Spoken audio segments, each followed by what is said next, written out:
I'd like to begin by welcoming everybody to South Belfast and by thanking you all for the opportunity to speak at our first conference in 3 years. Indeed, my first conference in 4, given that I missed 2018 selfishly off getting married to a wonderful woman who will no doubt have her patience significantly tested over the next 6 months as I disappear to wrap every door in this wonderful constituency. South Belfast is just that. It perfectly sums up our party's vision of a diverse, progressive and open community of people working to improve their own lives and the lives of those around them. People from across Belfast and Northern Ireland move to this part of our city because of its inclusivity and acceptance of difference. We are known across Northern Ireland as a place of educational achievement and aspiration, a place that people from around the world can call home, whether they arrive here seeking refuge and a new life, or a quality education or career. South Belfast and our vision of a union of people go hand in hand. Nevertheless, we also have significant work to do. While South Belfast is known for its prosperity and success, it is also home to some of the oldest working-class inner-city communities in Belfast. From Sandy Row to Donegal Pass, the village, the markets, Lower Ormo and Lagan Village, among many. We find ourselves on the edge of a city centre undergoing massive transformation with new neighbours in the form of multinational companies and young professionals looking to find a home in the most unaffordable constituency in our city. Disparity, deprivation and disadvantage continue to hold back the potential of our community. We need to work with everyone across South Belfast to ensure that they have and are getting the opportunity to share in what makes our city great. To ensure the local school is receiving the resources it needs, that a decade of underinvestment in our health service is rectified post-pandemic, that we are building homes to ensure that people can afford to live in South Belfast, and that existing communities are not being priced out of their own district by rising house prices, speculation or short-term lets. We need to work tirelessly to address our growing mental health and addiction issues, tackling the root of the problem rather than just the tragic symptoms. We need to focus on issues and many others to build a South Belfast that truly supports and serves all of its citizens. A South Belfast that I want, with my wife, to start a family in. It is this vision and drive that underpins my unionism and my support for our union of people. Whilst I am certain that everyone in this room knows the answer to the question, why unionism? Given my background, it is a question that I am often asked by critics and friends alike. It's unfortunate that our society and our politics still comes with so much baggage and so many assumptions. Whether it is being asked by those that I've grown up with, what are you doing crossing to the dark side? Or other so-called unionists thinking that unionism simply is Protestantism.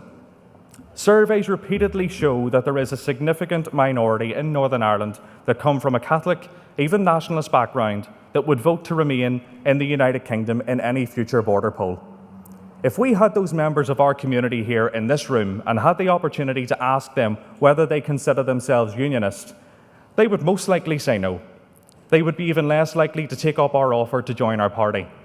That's because although on that one vitally important question, on that one important day, they agree with us and are most likely to vote with us to protect our place in this great union, nevertheless, on day-to-day issues of health, education, the economy, housing, social reform, we are not their automatic choice. The fact that unionism, and indeed our party as the undoubted leading edge of unionism, has not been bringing these people on board is both a missed opportunity and a long-term liability. I would go further. Political unionism has had a bit of an easy ride when it comes to converting non-unionists to the benefits of the United Kingdom. We are part of the world's 5th largest economy. We are part of one of the most diverse and dynamic nations on earth.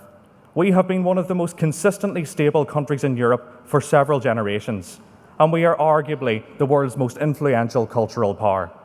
This has all made the United Kingdom an attractive proposition for many. Arguably, some would vote to remain in the UK for the above reasons and in spite of past performances by political unionism. Ultimately, we have been able to rely upon stability as a trusty friend of unionism.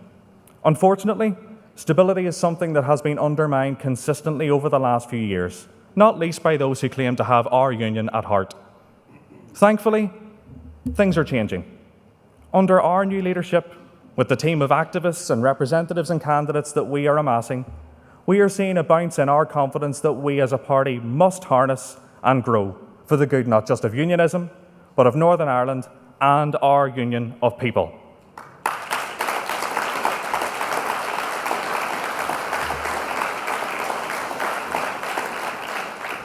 We are stepping forward with a confident brand of unionism that believes in making Northern Ireland work for all. We know when we hear others brag of their supposed strength on the union at the expense of absolutely every other important issue, that the wealthiest political party on this island is cracking open another bottle of champagne and celebrating the fact that some so-called unionists are doing a better job of destroying Northern Ireland than they ever could.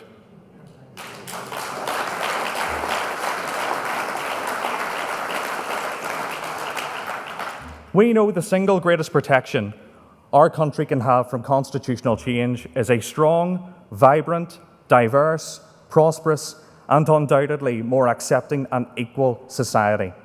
We need to ensure our people, all of them, are healthy, well-educated, have quality employment and entrepreneurial opportunities, can afford to have a home, that they feel and are safe, that those who want to move here to share in our wonderful country, to add to that wonder, are made welcome, and that all that we do is environmentally conscious, with future generations and the future of our planet in mind. When we make Northern Ireland a success, we as unionists can stand back and genuinely say that we have done all that we can to maximise support for the union, that we have done all that we can to ensure that our constitutional aspiration is shared and cherished by the overwhelming majority of Northern Ireland's people. We are genuinely the only party in Northern Ireland that has the ability, the ambition, and the vision to ensure that when people are asked why unionism, that the response will be, why not unionism?